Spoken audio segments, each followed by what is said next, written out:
मनीष के पिता गांव के पूर्व सरपंच थे, लेकिन वह लगातार 2 बार चुनाव हार चुके थे। अब वह बूढ़े हो चुके थे। मनीष की पत्नी का नाम कांति था। उनकी शादी को 4 साल हो चुके थे, लेकिन मनीष की बीवी मां नहीं बन पा रहे थे। इसकी वजह से कांति को उसके ससुराल वाले जैसे सास ननद परेशान करते थे। वह खूबसूरत भी कम थी। मनीष के पापा ने दहेज और लड़की ने डॉक्टर की पढ़ाई की थी और वह इकलौती भी थी। कांति के माँ बाप के मरने के बाद सारी जायदाद मनीष का हो जाएगा और इसलिए अपने बेटे की शादी कांति से करवा दिया।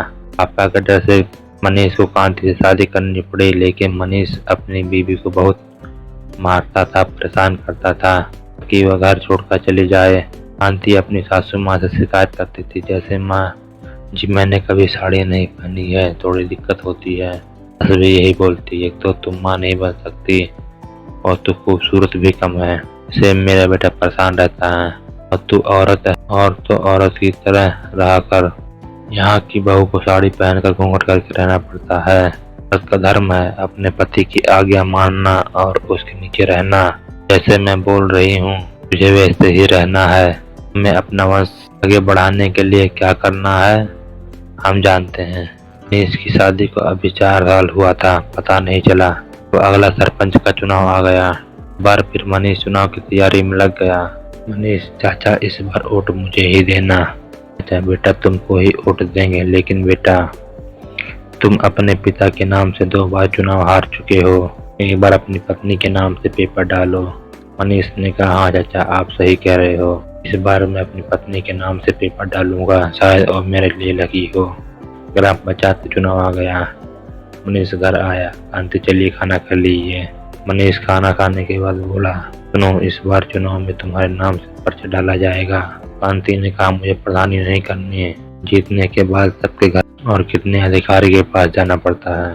मनीष ने कहा तुमको थोड़ी कुछ करना है, बाकी काम तो मैं संभाल लूंगा, तुम सिर्फ घर का चूल्हा चौका संभालो, औरत का बस यही काम है। इतना कहकर मनीष चला गया। कांति सोचने लगी मैं कम खूबसूरत हूँ, मैं माँ नहीं बन पा रही हूँ, इसमें मेरी क्या गलती है, अब मुझे कुछ न कुछ करना होगा। अगले दिन मनीष ने कांति के नाम से पर्चा डाल दिया। कुछ दिनों के बाद चुनाव हो गया। किस्मत से जीत मनीष की हुई। गांव भर में लड्डू बांटा गया। घर पर मनीष ने पार्टी की। अब मनीष गांव का कोई भी कार्य होता तो बजट पास करने के लिए कांति से सिर्फ साइन करवाता, मतलब कांति सिर्फ नाम की मुखिया थी। कब बिना किसी सवाल के पेपर पर साइन करना था। गांव की महिलाओं की तरह साधारण बहू थी। कुछ महीनों के बाद मनीष अक्सर अपने मोबाइल में वेब सीरीज देखता। कांति आप मोबाइल में हमेशा क्या देखते हो? मनीष ने बोला आज तुझे बताता हूँ, यह देख इस हीरोइन का नाम। कांति ने कहा तो क्या हुआ? मनीष ने कहा यह गंदी बात वेब सीरीज की हीरोइन है, इसकी खूबसूरती देख, तू इसके पैरों के बराबर पे नहीं है। कांति तो इसमें मेरी क्या गलती है? मनीष ने बोला तू मुझे ऐसी फिगर वाली बीबी चाहिए थी, इसका ब्लाउज में कसावट, वाह वाह वाह क्या कहने। कांति ने कहा अच्छा जी, तो आपको ऐसी फिगर वाली बीबी चाहिए थी तो मुझसे शादी क्यों किया? इतना बड़ा तुम्हारे पास होता तो पता चलता। इस बात पर मनीष को गुस्सा आ जाता है और अपनी पत्नी को मारने लगता है। बहुत मार देता है जब तक कांति बेहोश नहीं हो जाती। कांति की सास ननद उससे ले जाकर दवा करवाते हैं। 2 दिन बाद कांति को होश आता है। वह अपने माँ बाप को शिकायत करती है। उसके माँ बाप भी उसे यही बोल देते हैं और उसका काम है अपने पति का कहना मानना। तो सोच बेटे, तो पुलिस के पास गई तो हमारी और तेरे ससुराल की बदनामी होगी। कांति गुस्से में कॉल काट देती है। उसके बाद मनीष भी आकर कांति से माफी मांगता है। कांति ने बोला आप हमेशा मुझे मारते हो और उसके बाद माफी मांग लेते हो, आपकी आखिरी गलती है। इसके बाद मनीष चला जाता है। 1 हफ्ते बाद कांति ठीक हो जाती है। फिर एक दिन कांति के पास उसकी सहेली का कॉल आता है। इसका नाम सुमन रहता है। सुमन यार कैसी है तुम? कांति मैं ठीक हूँ, तू बता इतने सालों के बाद मेरी याद कैसे आई? सुमन मैं अपनी शादी इनविटेशन देने तेरे घर गई थी तो पता चला तेरी शादी हो गई है। कांति हाँ सच है। सुमन ने कहा तो ससुराल वाले कैसे हैं और जीजू तेरा ख्याल रखते हैं? कांति ने बोला नहीं यार, ये सब बस नाम के इंसान है, मेरा पति सास ननद मुझे बहुत मारते हैं, बस मेरे ससुर मेरा साथ देते हैं वो भी उनसे तंग आ चुके हैं। सुमन ने बोला, तू बता कब तक ऐसे सहेगी, कुछ न कुछ तो तुझे करना पड़ेगा। या तूने डॉक्टर की पढ़ाई की, दिमाग से सोच, सबको रास्ते पर कैसे लाएगी। कांति ने कहा, या तो ठीक बोल रही है। फिर सुमन को सारी बात बताई। सुमन ने कहा, मेरे पास एक रास्ता है, सुन। Dash dash dash. कांति ने बोला, तेरा आइडिया तो बहुत अच्छा है, लेकिन सुमन ने कहा, लेकिन कुछ नहीं, आप कर ले।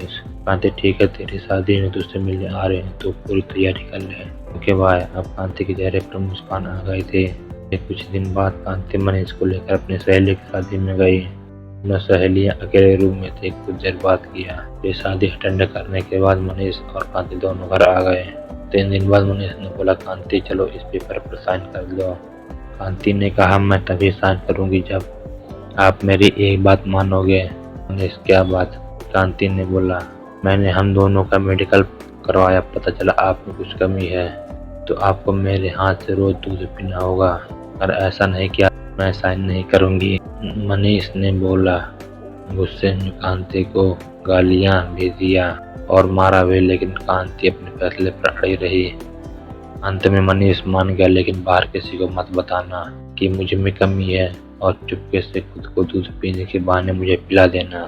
कांति मन में सोचते हुए, अब तो आपने मेरा रास्ता और आसान कर दिया है, फिर क्या था।